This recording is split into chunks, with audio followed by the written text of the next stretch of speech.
एक छोटे से गांव में उस्मान नाम का एक लड़का रहता था। वह बचपन से ही अपनी माँ और बाप का सहारा था। गरीबी बहुत थी, लेकिन उस्मान के दिल में माता पिता की सेवा का जज्बा हर चीज पर भारी रहता था। उस्मान अपनी माँ के पैर दबाया करता और यह सोचता रहता कि जन्नत माँ के कदमों तले है। उसके लिए माता पिता की खुशी ही सबसे बड़ी कामयाबी थी। वह अपने माता पिता को हर तरह की खुशी देना चाहता था। जब पिता खेतों में काम करते और धूप में थक जाते तो उस्मान मिट्टी के घड़े से ठंडा पानी लाकर उन्हें देता। पिता के चेहरे पर मुस्कान देखकर उस्मान का दिल भर आता। उनका घर सादा और मिट्टी का बना हुआ था। खाने के लिए कभी सिर्फ सूखी रोटी होती, कभी खाली पेट सो जाना पड़ता।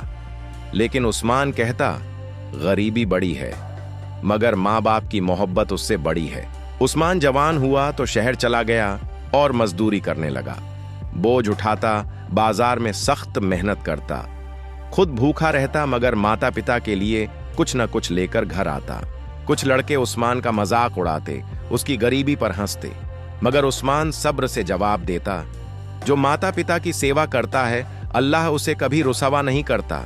एक दिन उसके पिता बहुत बीमार पड़ गए। उस्मान उनके पास बैठा आंसू बहा रहा था और दुआ कर रहा था, या अल्लाह मेरे वालिद को सेहत दे और उनका साया हम पर हमेशा सलामत रख। माँ भी रोती हुई दुआ में हाथ उठाती। वक्त गुजरता गया।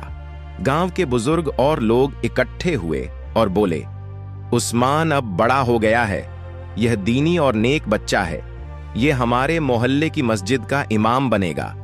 यह सुनकर उस्मान हैरान भी हुआ और शुक्रगुजार भी। माँ ने खुशी के आंसुओं के साथ दुआ की, या अल्लाह जिस बेटे ने हमारी इतनी सेवा की तूने उसे कितनी इज्जत दी। यूं अल्लाह ने उस्मान को वह मुकाम अता किया कि पूरा गांव उसके पीछे नमाज पढ़ने लगा। माता पिता की सेवा और उनकी दुआओं ने उसे इज्जत और वकार दिया। इस कहानी से हमें यह सबक मिलता है कि माता पिता की सेवा करने वाले को अल्लाह इज्जत से नवाजता है। और कहानियां सुनने के लिए चैनल को लाइक, सब्सक्राइब और शेयर करना ना भूलें।